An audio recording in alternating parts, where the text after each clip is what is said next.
Pada 1984, Iwan Fals pernah berurusan dengan Korum 031 dan diinterogasi selama 2 hari karena membawakan lagu Demokrasi Nasi dan Batini.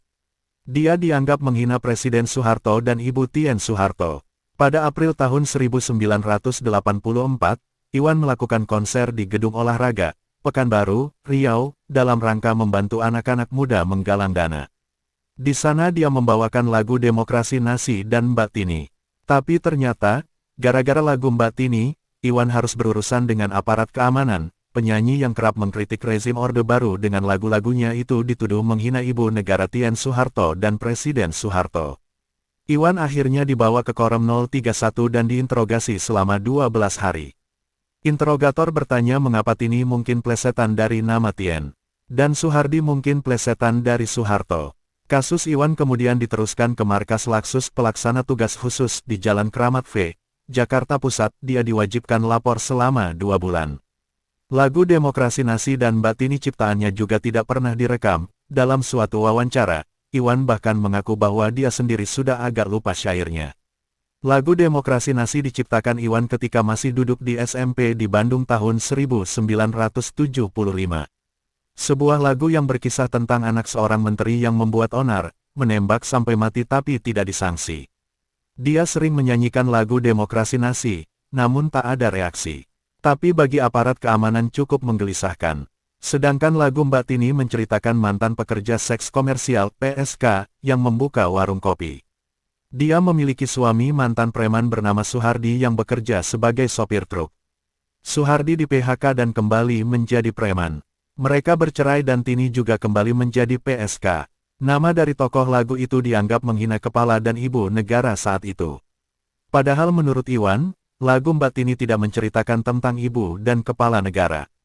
Virgiawan Liestanto atau secara terkenal dengan nama panggungnya Iwan Fals lahir tanggal 3 September tahun 1961, adalah seorang penyanyi, musisi, pencipta lagu, dan kritikus yang menjadi salah satu legenda di Indonesia.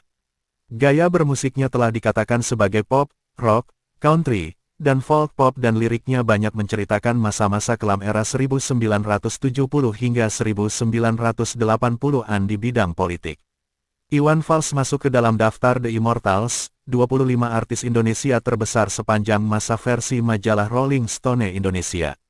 Lewat lagu-lagunya, ia memotret suasana sosial kehidupan Indonesia pada akhir tahun 1970-an hingga sekarang, kehidupan dunia pada umumnya, dan kehidupan itu sendiri.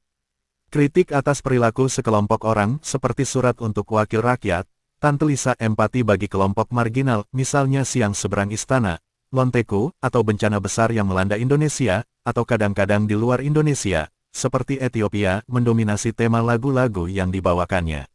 Namun, Iwan Fals tidak hanya menyanyikan lagu ciptaannya sendiri tetapi juga sejumlah pencipta lain. Iwan yang juga sempat aktif di kegiatan olahraga, pernah meraih gelar juara 2 karate tingkat nasional dan juara 4 karate tingkat nasional 1989, sempat masuk pelatnas dan melatih karate di kampusnya, STP, Sekolah Tinggi Publisistik. Iwan juga sempat menjadi kolumnis di beberapa tabloid olahraga. Karisma seorang Iwan Fals sangat besar. Dia sangat dipuja oleh kaum akar rumput. Kesederhanaannya menjadi panutan para penggemarnya yang tersebar di seluruh Nusantara.